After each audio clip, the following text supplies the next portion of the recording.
பொறுத்தணும்னு வச்சுக்கோ. அதுக்கப்புறம் அந்த கண்மணி மேல இருக்கிற காதல் இன்னும் அதிகமா தான் ஆகும். அதுக்காகத்தான் இந்த விஷயத்த நாம கொஞ்சம் பொறுமையா தான் டீல் பண்ணணும். அது வரைக்கும் கொஞ்ச நாளைக்கு ஆபீஸ் வேலையில நீ தான் பாத்துக்கணும். இப்போதைக்கு அவனை மறுபடியும் வீட்டுக்குள்ள கூட்டிட்டு வர்றத பத்தி தான் நாம யோசிக்கணும். நீ அவசரப்பட்டு எதையும் பண்ணிடாத. கடல்ல இருக்கிற படகு மாதிரி ஏன் நம்ம வாழ்க்கை இப்படி தள்ளாடுது?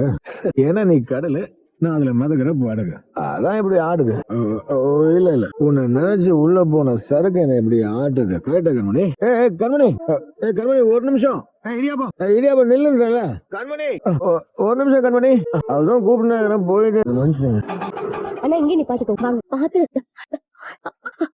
வீடு வந்துருச்சு, நீ வந்துட்ட. சந்தோஷம் திரும்ப வரப்போகுது. கரெக்ட். வரேன், பாய். ஏன்னா வீடு ஒரு மாதிரி இருக்கு.